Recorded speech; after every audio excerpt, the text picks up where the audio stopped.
Bem-vindo ao B de Barbário. A gente vai falar sobre A História da Menina Perdida, o último livro da série napolitana da Helena Ferrante.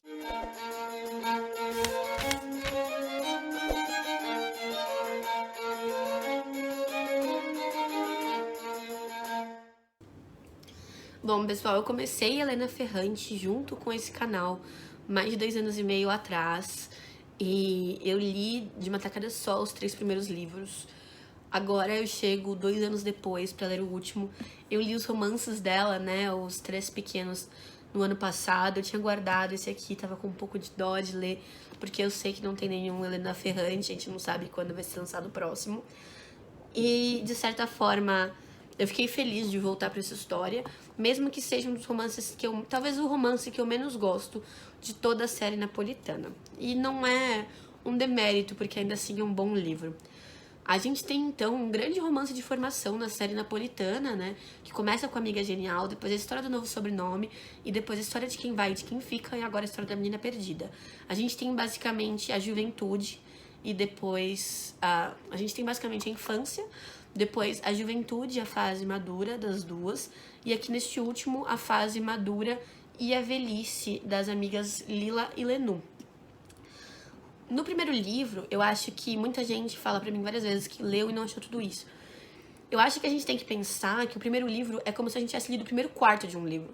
Se eu pego um livro de 100 páginas e leio 20, muitas vezes eu não fui pega pelo que acontece de verdade. Isso não quer dizer que qualquer pessoa que continue lendo vai gostar, mas eu sempre digo pra dar uma chance pro segundo, porque o segundo livro é o meu favorito. E aí, geralmente, quando as pessoas falam, eu não gostei do segundo, eu falo, então desiste e relaxa. Segue, vida que segue, né? Não tem problema nenhum. E o que acontece? Pra mim, os 2 romances mais fortes são o segundo e o terceiro, porque são onde a Lila e a Lenu têm que fundar a sua vida, têm que se decidir com relação a emprego, a marido, a amigos. Então, em grande parte, a gente tem os maiores conflitos concentrados ali. Esse último livro, ele acaba se concentrando mais em finalizar o arco do Nino, né? O Nino tem um relacionamento com a Lila e depois com a Lenu na série napolitana. E aí aqui a gente tem meio que a finalização desse arco, né? Como a gente vai concluir essa história. E depois uma questão mais dela, falando sobre como a Lina sempre quis desaparecer, como ela sempre quis ser dona da própria narrativa. Eu acho que essa parte é um pouco menos interessante, até porque quando chega no 4º livro, todo mundo já percebeu que o Nino é um embuste, então tudo que a gente quer é se livrar dele o mais rápido possível, né? E é engraçado, porque mesmo assim eu consigo ver na Lenu motivos pra ela querer ficar com ele, mesmo quando ela descobre coisas horríveis a seu respeito. Porque, de alguma forma, eu acho que muitos de nós já passaram por isso, de saber que a pessoa não é uma boa escolha, mas não conseguir se desvincular emocionalmente. E é isso que a Lenu tem aqui. Ela não consegue se desvincular, mesmo que ela entenda todos os problemas que a gente tem com o Nino. É também um romance que mostra a próxima geração, que nos mostra as filhas e os filhos da Lila e da Lenu, né? Essas crianças que muitas vezes a gente fica puta da vida com elas durante esses livros, porque elas, gente, crianças mimadas ou crianças que dão trabalho demais que não deveriam, é um absurdo, né? Eu acho que criança na literatura é uma coisa que sempre incomoda. Não tem por que pôr uma criança boazinha num livro, né? Então sempre dá problema. Eu acho muito engraçado também como esse livro...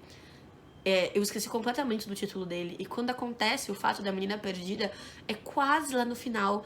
Eu tava completamente esquecida já. Eu fiquei surpresa com o que aconteceu, sabe? E, de alguma forma, sei lá, eu não sei se eu dei 3 ou 4 estrelas pra esse livro, talvez 3. Esse é o meu livro menos favorito. Aí depois viria a Amiga Genial, depois a história de quem foge, de quem fica, e em primeiro lugar a história do novo sobrenome, que é o meu favorito. Mas eu acho que é uma experiência incrível, sabe? Conhecer 2 pessoas, seu relacionamento durante toda a sua vida.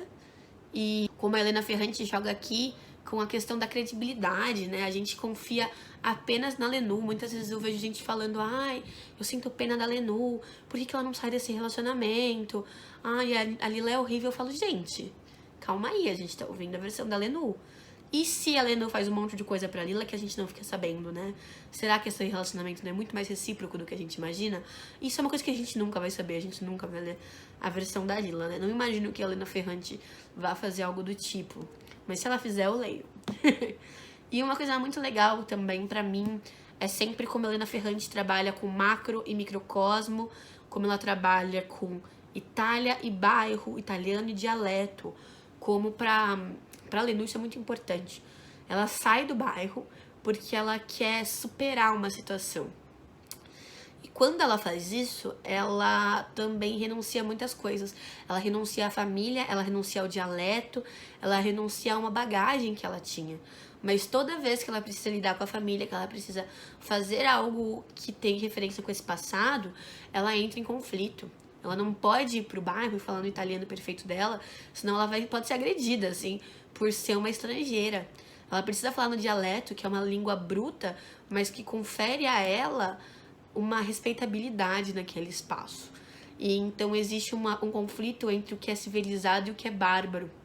O que é bizarro, né? Esse conceito de civilização e de barbárie que a gente tem, que é bastante colonial, mas que tá muito intrínseco, sabe, na obra da Ferrante, não só nesse livro, mas o desejo da garota da cidade pequena de sair de lá, de falar um inglês, de falar um italiano perfeito, mas muito essa questão da garota de um bairro pobre, que sai dele, que fala um italiano perfeito, que estuda pra caramba, que quer ser vista com as melhores famílias, que ama a família, mas que tem vergonha, por exemplo, de levar lá num restaurante em que a pessoa não vai saber nem pronunciar, ou muito mesmo não vai saber usar talheres.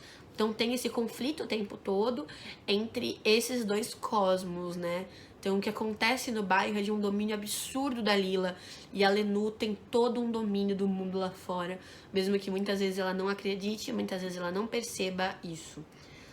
Eu acho que fica mais fácil ainda a identificação com essas personagens, porque eu acho que a Helena Ferrante usa tipos bastante simples, sabe? É tipo o cara que foi um embuste na nossa infância e que se utilizou muitas vezes das coisas que a gente gosta, como a literatura, para fazer com que a gente se apaixonasse por ele, assim. Eu acho que isso aconteceu comigo, eu acho que isso aconteceu com muitas pessoas com as quais eu conversei.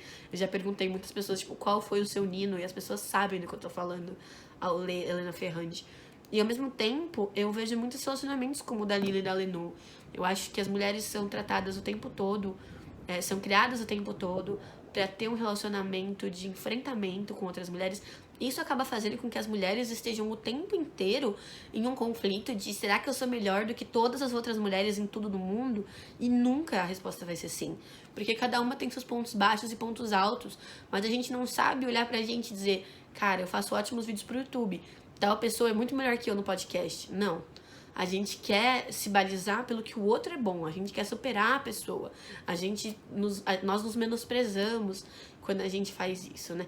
Muita gente faz o contrário, né? Se superestima, mas acho que a maior parte se menospreza e se sente mal, e isso causa uma questão emocional e uma instabilidade nas relações com outras mulheres, que é exatamente o que fortalece o patriarcado, né? O que fortalece os relacionamentos entre os homens, enquanto enfraquece os entre as mulheres. Mas aqui, de certa forma, quando a Lenú decide escrever sobre a Lila, pra mim é um jeito dela dizer que não vai desistir da amiga. Que se a Lila vai desaparecer, tudo bem. Eu vou fazer com que a Lila seja lembrada. Ela pode dizer que é por vingança, porque ela não quer deixar a Lila ter controle de tudo, mas não é por isso. Ela ama a Lila o suficiente pra saber que a presença dela tem que ser lembrada, tem que ser guardada, tem que ser registrada. Então é isso que ela faz, ela se doa como autora, ela se abre, ela se expõe e traz a Lila de volta à vida, nem que seja enquanto está digitando essas páginas. É uma das séries favoritas da minha vida, se não a série favorita da minha vida. É muito difícil se despedir dessas séries, né? Mas eu acho que, mesmo sendo livros gigantes, assim, tipo, esse aqui eu li em menos de uma semana. Todos os livros da série napolitana eu acho que li em menos de uma semana. Eu leria todos de novo, assim. E eu quero muito um dia pegar todos eles e ler numa tacada só, um atrás do outro. Porque, apesar de ter muita coisa interessante, ser um romance de muitas camadas, apesar do que o título diz e apesar do que as capas parecem dizer, né? Os livros são bem profundos. E na superficialidade a gente tem um romanção, assim, um novelão mexicano praticamente. E isso é muito foda porque a gente consegue ler esse livro sem nenhuma reflexão. Mas se a gente quiser, a gente vai adentrando ele. Não à toa, a epígrafe do primeiro livro é um trecho de Fausto do Goethe. A gente não pode menosprezar de modo algum o que a Helena Ferrante está fazendo aqui. E aí eu vou bater meu pé pela última vez aqui e vou dizer: Helena Ferrante tem que ser uma mulher. né? Eu não acredito que seja um homem. Acho impossível ela ter escrito tudo isso. Se for um homem, é um homem que, assim, deveria ganhar um prêmio de empatia com relação a mulheres, realmente. Bom, pessoal, é isso. Eu acho que talvez não seja uma resenha tão interessante de assistir, mas eu queria marcar um pouquinho o final da minha leitura da série napolitana aqui, porque foi uma coisa muito importante pra mim. Se vocês verem os vídeos, vocês vão ver que são vídeos antigos, vídeos que eu gravava em outro lugar, com outra câmera, o meu cabelo ainda era diferente. Então é bem comecinho do canal mesmo. Agora já tô bem mais articulada, talvez eu nem concorde com as coisas que eu falei nesses vídeos, mas acho que vale a pena dar uma olhada, se vocês mudam de opinião, dá tudo certo. Talvez até eu assista depois, vamos ver. É isso, pessoal, espero que tenham gostado do vídeo, pelo menos um pouquinho. Comentem aqui embaixo se vocês já leram ou estão lendo a série napolitana, o que vocês acharam, se vocês concordam com o que eu tô dizendo. É isso, um beijo e até a próxima.